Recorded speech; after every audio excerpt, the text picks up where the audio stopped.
Chosen one, listen closely, because something ancient is stirring inside you.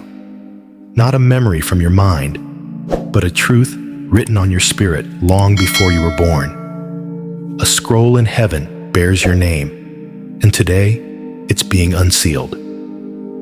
This is not a coincidence. This is not just another video. This is a prophetic summons to awaken what the world tried to bury. Since your first breath, something about you has been different. You felt it in the silence between conversations, in the places where you never quite belonged. The invisible mark you carry isn't madness, it's mission. You were set apart, not for comfort, but for confrontation. Not to blend in, but to disrupt darkness with light. And that's why, right now, everything feels heavier. That's why the last few days have stretched your soul in ways you can't explain. Because the clock of heaven has begun to move, and it's pointing directly at you. This is Chosen One's sanctuary, where misfits discover their true identity and the forgotten remember why they were sent. And today's word is not soft, it is sacred. Scripture confirms in Jeremiah 1:5 that before God formed you in the womb, He knew you. That's not metaphor, that's mandate. It means your existence was never an accident. Your pain has never been pointless, and the enemy has known this longer than you have. God said the next 48 hours are crucial, and not in some abstract way. These next 2 days hold a prophetic weight that will either unlock destiny or delay it. Doors are swinging in the spirit. Instructions are falling like rain. But if you're distracted, you'll miss it. If you're asleep, you'll walk past the very moment you were created for.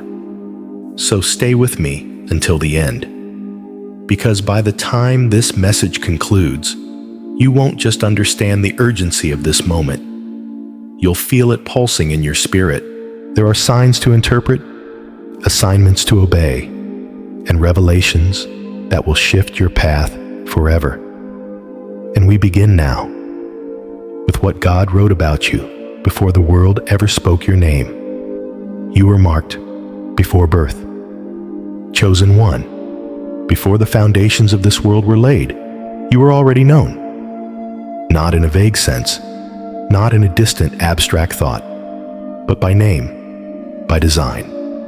The hand of the Creator hovered over eternity and wrote your identity into the very breath of time. Jeremiah 1:5 declares, "Before I formed you in the womb, I knew you." That is not poetry, it is prophecy. And it means your existence began in the mind of God, not in the memory of man. This is why your life has never followed the usual patterns. Why you've always carried questions others never asked. Why you could sense what was not said, feel what others ignored, and walk into rooms where the atmosphere changed because you were in it. You were marked, and the world didn't know what to do with you. You weren't random. You were sent. Your isolation wasn't failure, it was formation. The relationships that couldn't hold you were never strong enough to carry the weight of your calling. The rejections that pierced you were actually redirections. You were never meant to be understood by the crowd, because you were never meant to be owned by it. This is the tension of the chosen. You were loved by heaven and targeted by hell before you even understood the rules of this world. What others dismissed as sensitivity was actually spiritual discernment. What they called rebellion was the early stirring of divine resistance. And the strange ache you've carried in your chest for as long as you can remember, that has always been the whisper of destiny waking you from sleep. Moses was marked too. Before he ever spoke to Pharaoh, before the plagues, before the Red Sea split, there was a baby floating in a basket, marked for purpose, while the rest of his generation was being slaughtered. You've survived things that should have taken you out. not because you were lucky, but because you were chosen. You were preserved for a time such as this. But to be marked is not just a sign of privilege. It is a declaration of war in the spirit. Heaven has claimed you, and hell has noticed.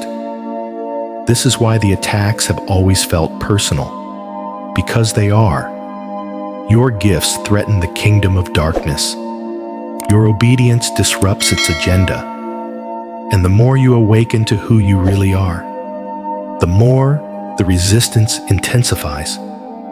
Yet through it all, God has never removed his mark from you, even in your mistakes, even when you ran, even when the silence between you and heaven felt unbearable. The mark remained, because God's covenant does not expire when your confidence wavers. His calling is not revoked by your confusion. You were marked then. You are marked now.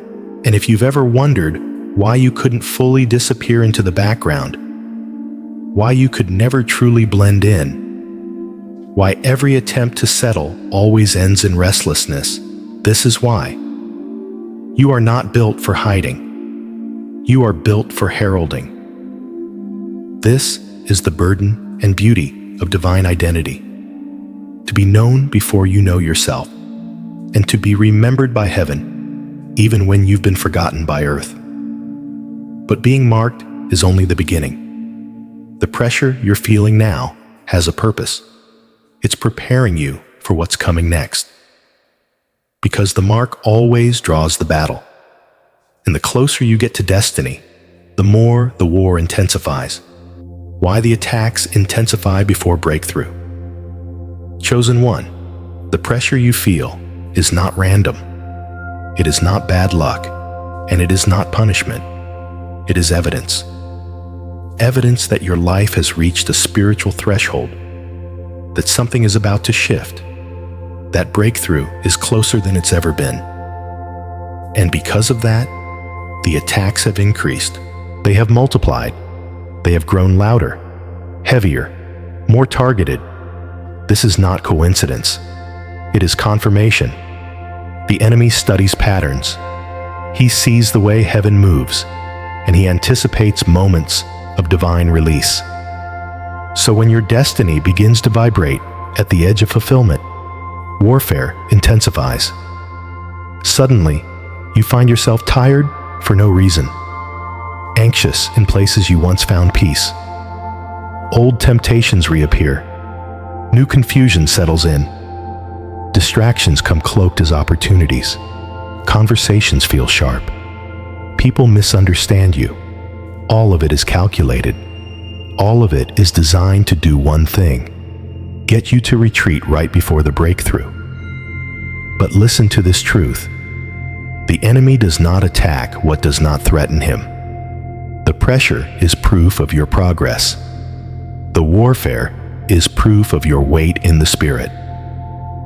When God is about to launch you into a new dimension, hell often launches a last-ditch effort to delay it.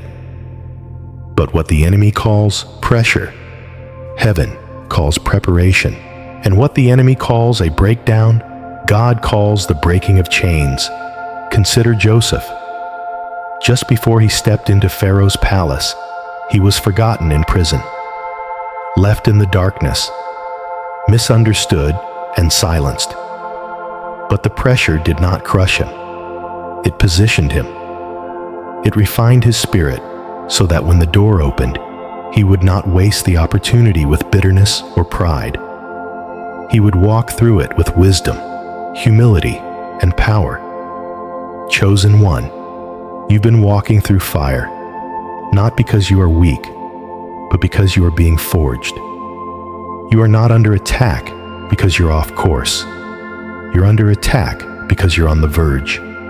Every betrayal, every delay, every closed door is a sign that something sacred is near. You are passing through the furnace, but the fire will not consume you.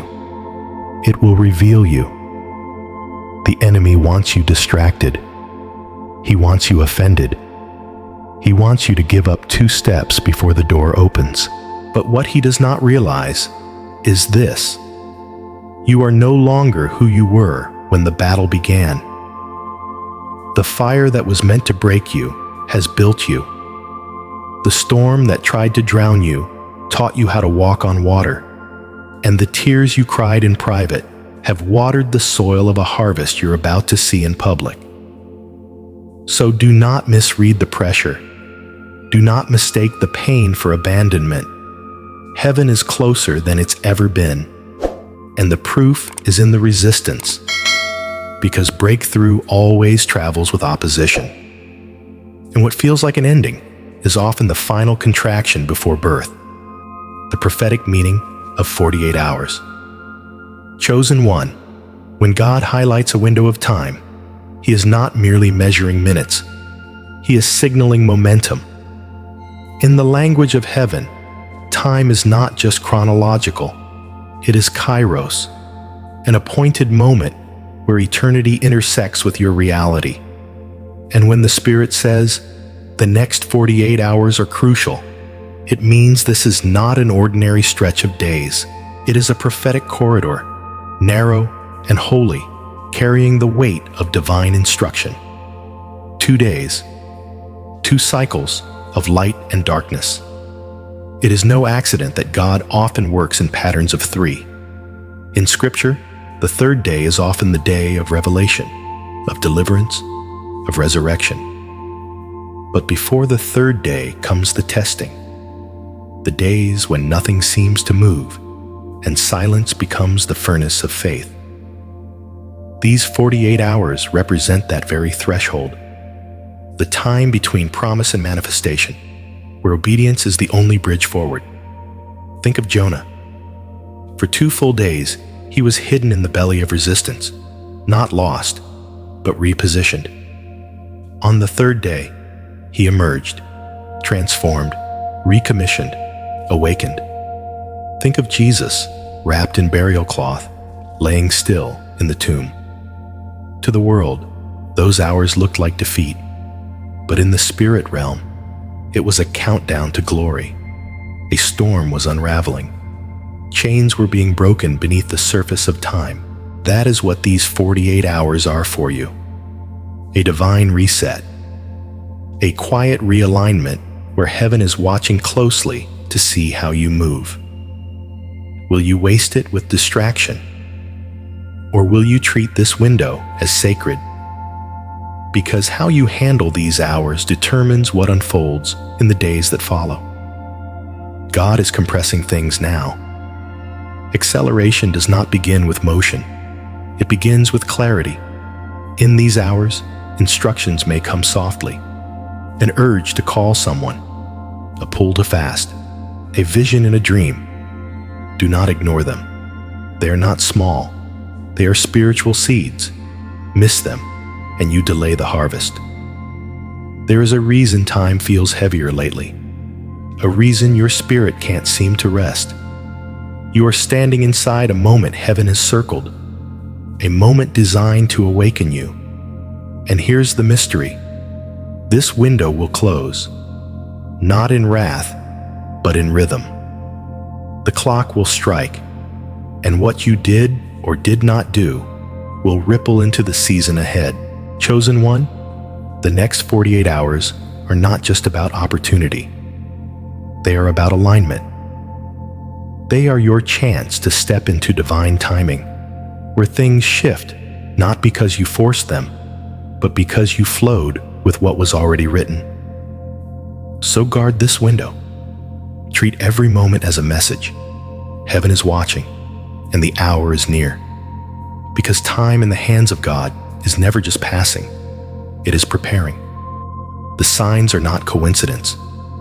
Chosen one, when God speaks, he does not always use thunder. He does not always part seas or send fire from the sky. Sometimes he whispers through patterns, through numbers that repeat, through words that echo across days, through symbols that interrupt your ordinary moments. These are not coincidences. They are confirmations. They are the divine language of alignment, spoken not to the ear, but to the Spirit. You've been noticing them, haven't you? Seeing 777 on a receipt, waking up at 3:33 in the morning, hearing the same phrase in 3 different places, feeling a strange tug in your chest when a certain image flashes across your screen. The world calls it chance. The skeptic calls it imagination. But the chosen one knows better. You know what it feels like when heaven is drawing your attention. In Scripture, God often communicated through signs, silent but sacred. A burning bush that wasn't consumed, a fleece drenched with dew while the ground remained dry, a star in the east guiding wise men to the presence of a king. These signs weren't just marvels. They were maps, and they still are. When you see 777, it is not decoration. It is declaration, a symbol of divine completion. God bringing cycles to a close and opening doors to fulfillment. When you see 333, it is the mark of the Trinity, the Father, Son, and Spirit drawing near in unity and guidance. 444, whispers of angelic presence, foundation, and protection. Even numbers like 999, often misunderstood, are warnings and endings, calling you to release what no longer serves your calling. And 6666, for the world, a number of fear.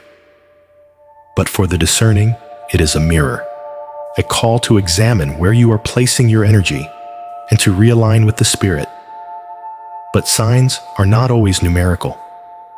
Sometimes they arrive through sudden encounters, strangers speaking words that answer unspoken prayers, a song lyric that pierces your spirit, a dream so vivid you wake up in tears, a verse that appears again and again until your soul knows it's more than chance. These are not accidents. They are orchestrations.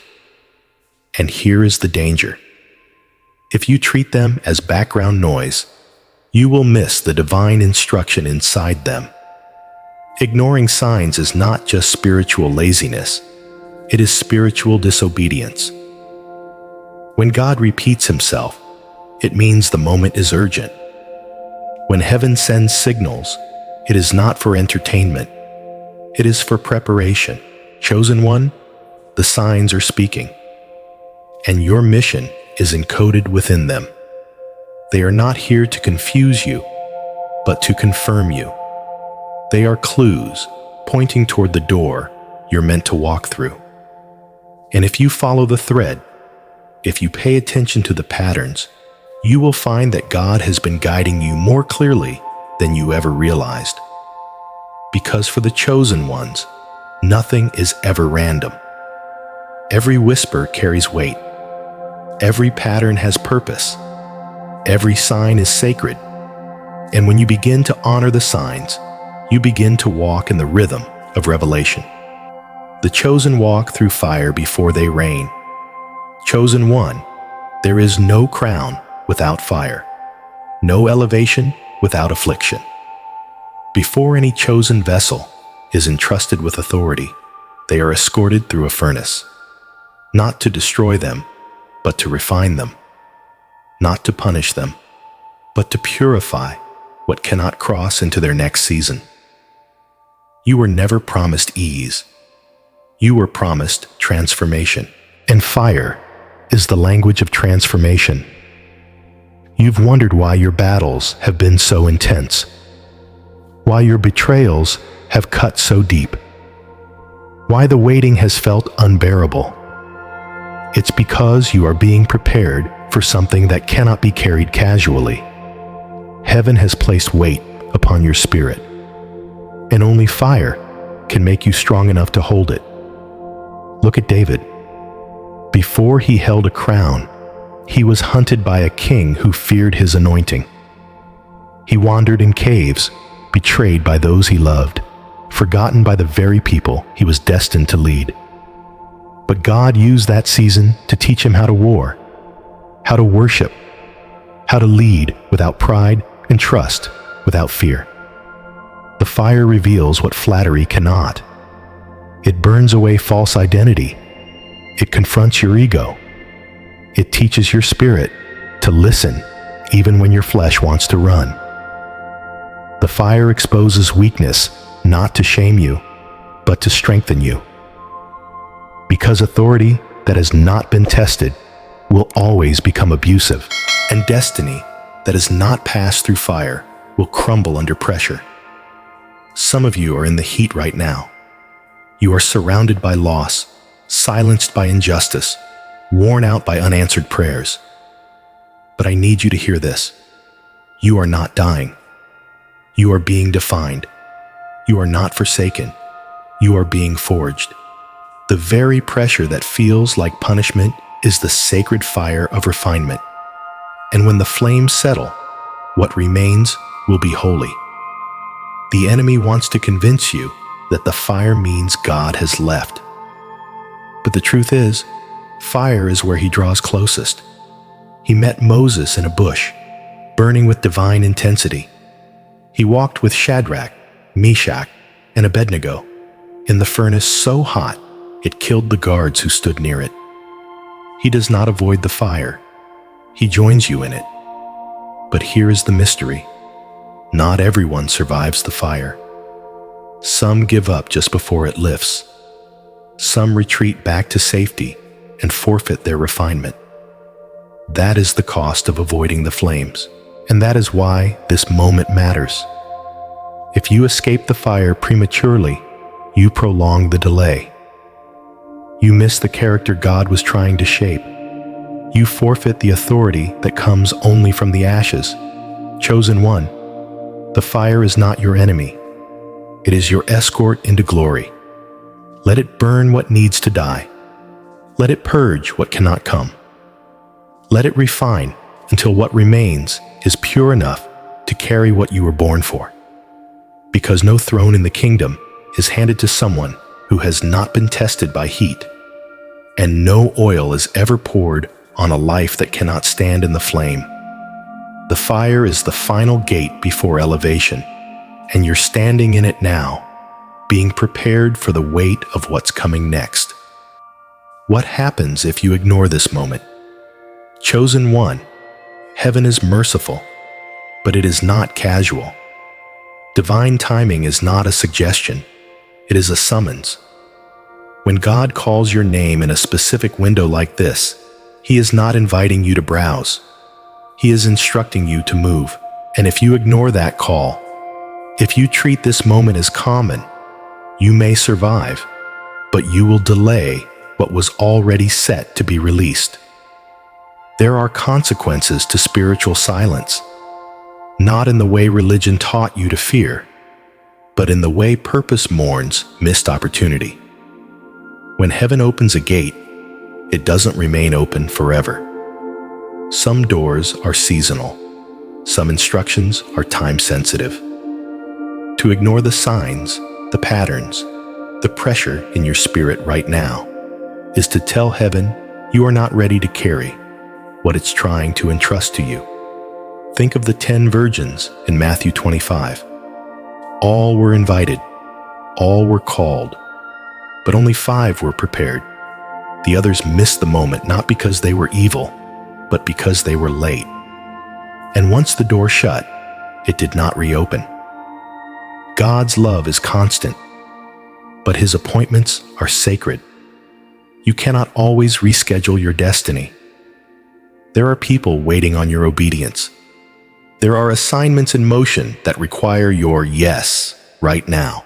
A delay in your spirit creates delay in the chain of impact you were designed to set in motion. The person you were meant to reach, the prayer you were meant to birth, the atmosphere you were meant to shift.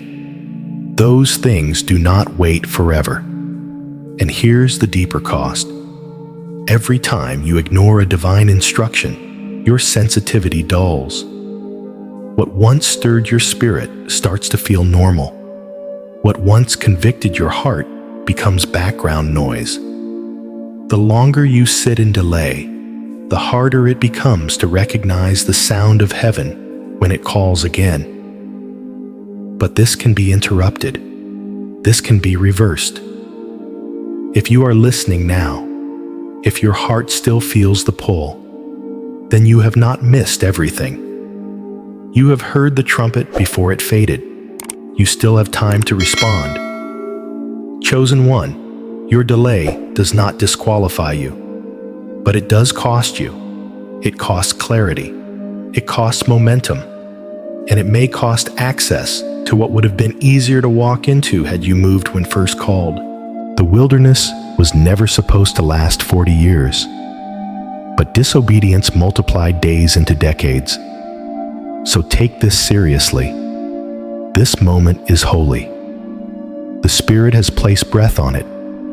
If you ignore it, you may find yourself chasing shadows that once stood before you in full light. Because when heaven speaks, silence is not neutrality. Silence is resistance, and resistance delays what was already yours. Do not miss the appointment. Destiny doesn't knock forever. And this window, this sacred 48-hour corridor, is waiting to be sealed with your obedience. What God wants you to do in these 48 hours. Chosen one, this sacred window is not passive. It is not meant to be observed from a distance. God is not just calling you to feel something in your spirit. He is calling you to act, to respond, to move with intentionality, reverence, and discipline. These 48 hours are an altar in time, and what you place upon it will echo into your future. First, God is asking you to silence the noise, the distractions that have crept in, the endless scroll, the background chatter, the opinions of people who do not carry your calling. These must be shut down. You cannot hear the whisper of heaven when the volume of the world is turned up. Chosen ones must create space, sacred space. And that means stepping back from what pulls your attention and stepping into the stillness where God speaks. Then, He calls you to prayer, but not routine prayer. Not the kind that checks a box or recites empty words. He desires deep, guttural, spirit-born communion. Speak to Him like you would in the dark night of your soul. Honest, unfiltered, and then listen. Because in this window, He will respond with instructions, with impressions, with subtle nudges that carry the weight of eternity. Fasting is another call, not as punishment, but as purification. Whether it's food, entertainment, or conversation, remove what numbs your discernment. When you fast, you tell heaven, I am ready to prioritize spirit over flesh. You create room for revelation. You sharpen your spiritual reflexes. And you invite the clarity that only comes through sacrifice. Next, examine your relationships. In these 48 hours, God may illuminate people who no longer serve your calling. Not out of judgment, but out of mercy. There are connections that are draining your spirit, keeping you tethered to cycles you were meant to exit. Release them with love, but release them. Because what you tolerate in your atmosphere will grow roots in your destiny. Obedience is the thread that holds this moment together. God has already told many of you what to do. You've delayed. You've doubted. You've waited for more confirmation. But heaven is saying, now.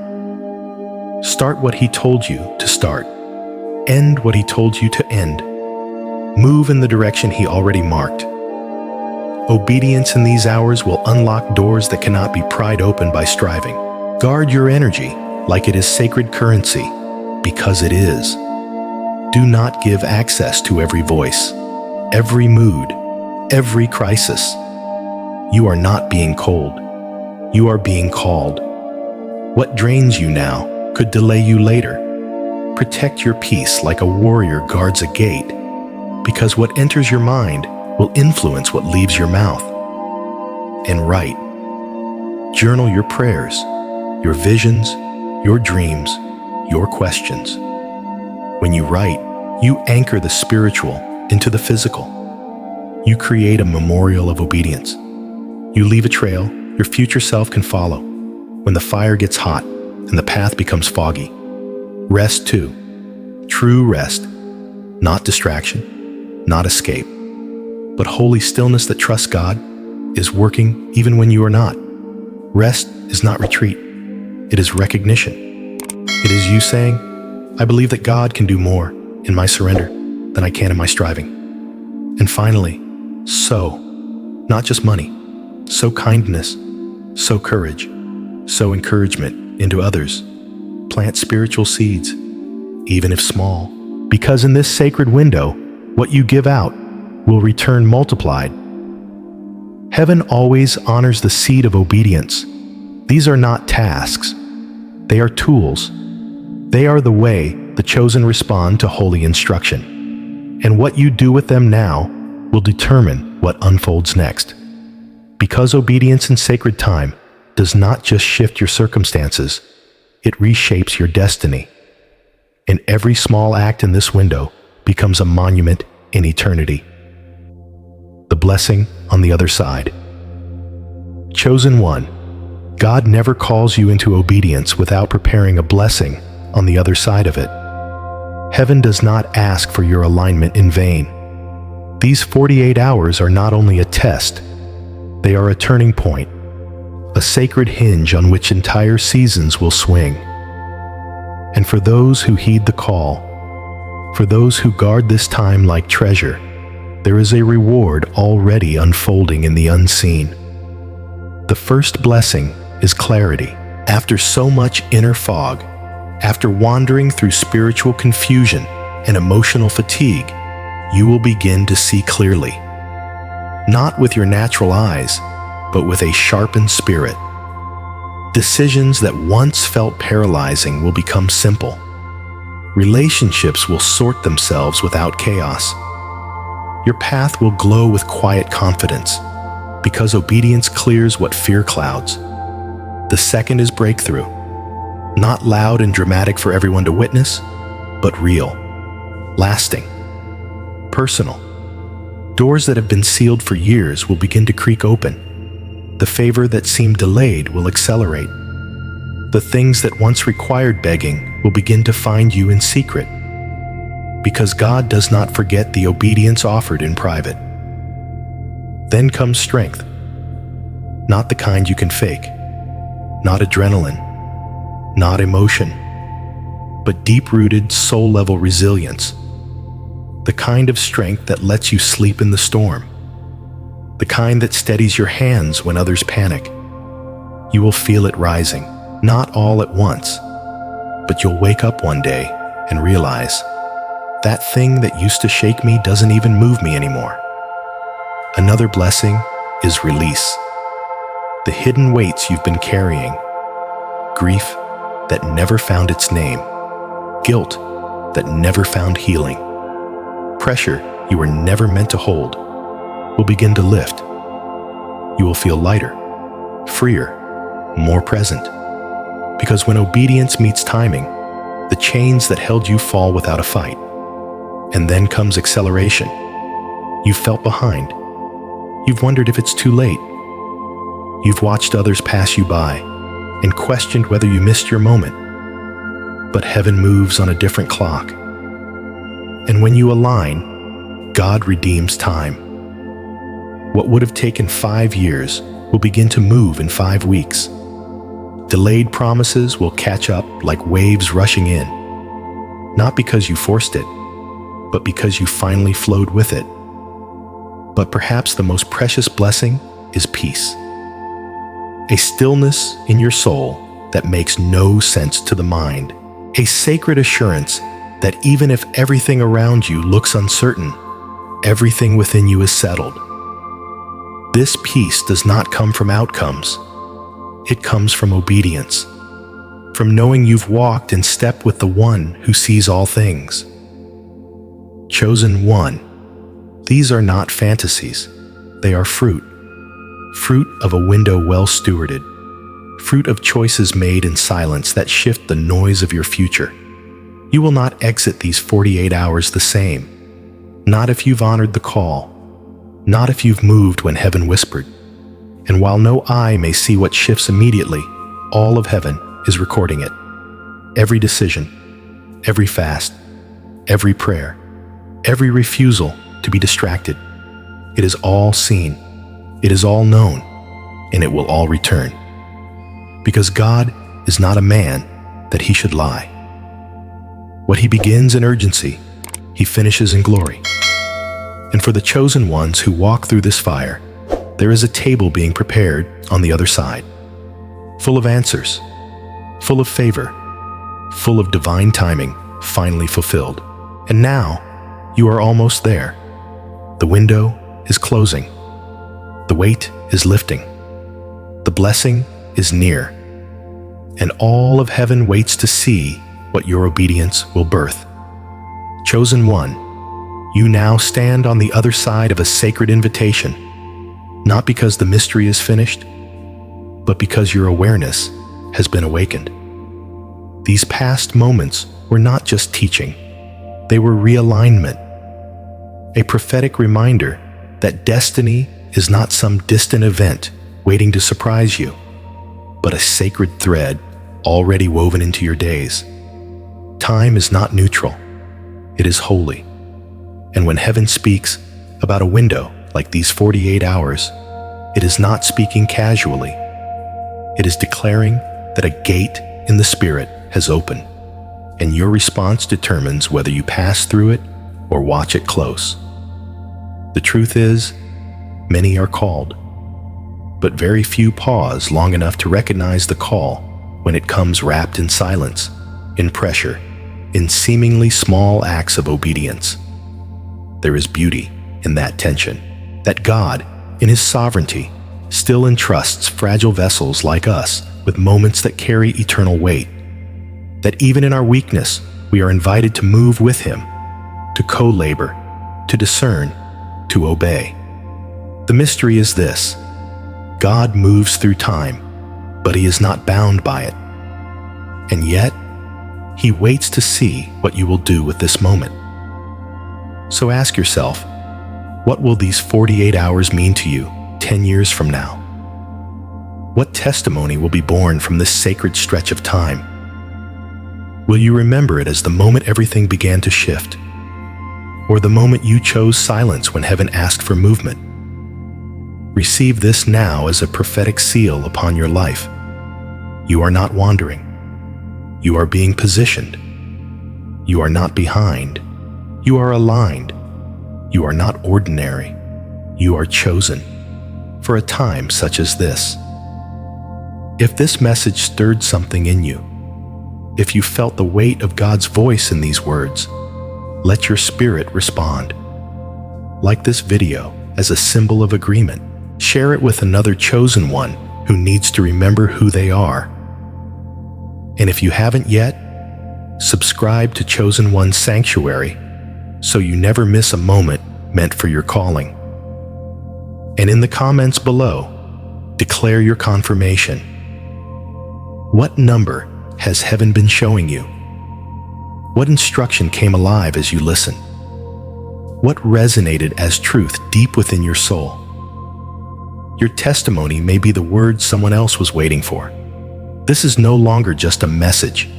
This is a moment, and your next step could change everything.